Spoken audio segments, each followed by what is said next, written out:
The wrists are the final part in the kinetic chain, whether you're a batter trying to hit the ball or a bowler giving that final flick of the wrist, or even as a spinner getting some rotation. But it's also an area of the body where cricketers commonly don't train, and also it's quite common to get pain. So in this video today, I'm going to take you through everything you need to know as a cricketer about the wrists and give you some simple exercises you can implement straight away to improve your game. If you're new here, my name's Sam, and all we do here at CrickFit is help cricketers get fitter. So if that's an area of your game you're looking to improve, subscribe and let me help you. So the first thing we need to understand with regards to the wrist, and especially in a cricket context, is about wrist mobility. So whether you're a spinner trying to put spin on the ball, leggy or offie, whatever it is, or maybe a batter trying to flick one through the leg side, what we need range of motion, and therefore we need good mobility. And weirdly, the first area of your life where I'd look at to improve your wrist mobility is actually your desk. Now, I haven't got a desk in this gym, but this makeshift desk is going to do for now. And the reason why we're looking at our desk setup is whether you're a junior at school and you're always at a desk, or you're an adult at work, most of our lives are all on a laptop or a keyboard and mouse. And what this means is we spend a large majority of our day tapping away on this keyboard. And anything that you do for a large period of time in one position can cause stiffness and repetitive strain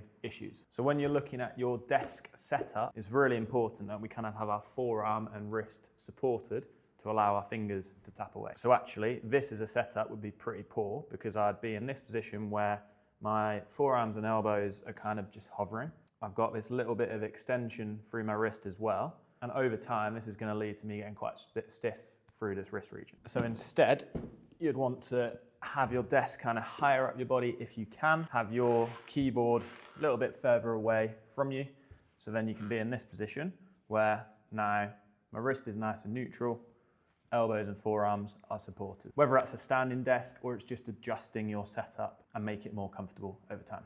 So with regards to wrist mobility, there's a few different simple exercises we can do. First up, let's look at flexion and extension. So you could do this either with an open fist, and you could do it body weight. It's quite a nice one to do resting off the end somewhere, and then you're really controlling the downward phase and pulling back up. Now, if you have got a little injury around your forearm and wrist, this might actually burn quite a lot, or if you've never really done that. And I've just taken my jumper off so you can see all of the muscles working here. What you can also do, if that's too easy, is you can then grab just a plate or a dumbbell and do the same thing in there, and actually what you'll see is actually in the forearm there's quite a bit happening as this wrist is moving. Nice and slow and controlled, up and down. You don't need to load this heavy at all, and after a few reps you'll be burning. Next up, we want to look at deviation. So this is essentially what happens when we wave like that. So you've got radial deviation, which is this kind of turning in, and then you've got ulnar deviation, which is turning outward. So I'm actually pretty limited in, got a bit more going out. But once again, if you do it, you can see everything in my forearm is working to provide quite a small range of motion at the wrist. All of these things feel minimal, but if you think about maybe an off spinner, you've got really big ulnar deviation where you're having to put that on the ball. And then a leggy is probably going the other way a little bit. I personally wouldn't worry about loading that one too much, but maybe just playing about with it and seeing how it feels. Next thing we can look at is actually rotation of the wrist. And this is a really good example of how the upper arm links to the wrist. So if I am in a supinated position, where I've got my palm facing up, and easy to remember this is if you're holding a cup of soup or a bowl of soup, and you're going to have your palm facing up. And the opposite to supinated is then pronated. So if I was to keep my elbow locked and go supinated through to pronated, what you'll see, and actually if I go more 90 degrees, is you'll see, yes, there's some stuff happening in the forearm, but there's also some stuff happening around the upper arm. So with regards to wrist mobility and wrist strength, something we're going to come on to a lot in this video is actually how it's all linked further upstream as well. So that one could be quite a nice one to do with your elbow locked in position and then just trying to rotate each way in there. This is actually a little bit heavy for me in here, which is why I can't get a full range of motion when I supinate, but really nice exercise just to load and almost just grease that joint and get it used to going for a range of motion with some load. So, see the forearm's having to work really hard, but also the bicep is contracted. Then final thing to think about with our wrist is how our fingers work as well. So are we extended, are we flexed, and are we together, or are we spreading them apart? If you're suffering with wrist pain and forearm issues, often if you just play about with your fingers, making a fist, squeezing really hard, and then spreading your fingers apart like so. And I think in a larger context of cricket, I personally don't get too carried away with the wrist area, even though I'm making a video about it, because you can produce more force and create more meaningful change by concentrating on the bigger muscle groups. But if you're a player who's looking for 1% improvements, this is definitely an area you want to be looking at, especially if you're a spinner or a batter. And the final thing you can do with that kind of making a fist is you could squeeze something repeatedly over time to build that forearm strength. And also consider that every time you're holding a dumbbell in the gym, you're having to really grip and contract that forearm. So every exercise should really be a forearm exercise to a point if you're holding on to something. So there's a few exercises that you can do to work on your wrist mobility. Now strength, I actually prefer doing what we call mid-hand exercises. And these particular exercises I've learned from really good physios who I follow online.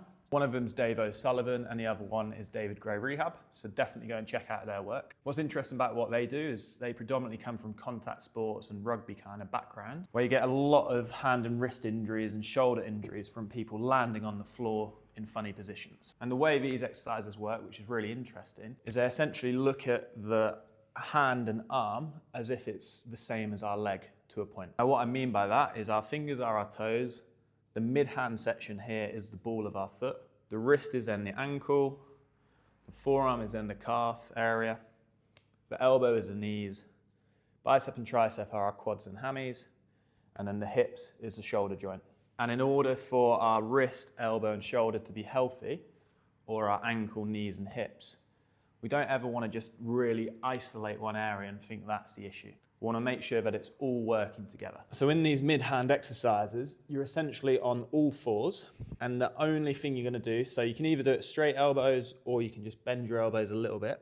I personally prefer just having a little 10-degree bend in my elbows, and then all you need to do with your fingers and thumb, push down into the floor, is you're just going to raise the heel of your hand off the floor. And you're just going to hold that position to start with. And I've got some weird things happening in my third finger, which is probably just a little bit tight from a lot of typing. And you can just hold this position. If it's too hard, you can just put your weight back a little bit. If it's too easy, you can go more onto there. So you're just squeezing down through this mid part of your hand. Probably doesn't look easy because I've got a bit of a shake on. But if you just lift that heel of your hand, you'll be like, oh, there's some weird things happening that I'm not used to happening. So what we could do to then advance this is we could add in some kind of raises. So we could go up and then control down and back up. What I don't want to see here is any movement through the shoulders. The shoulders are going to stay strong in there.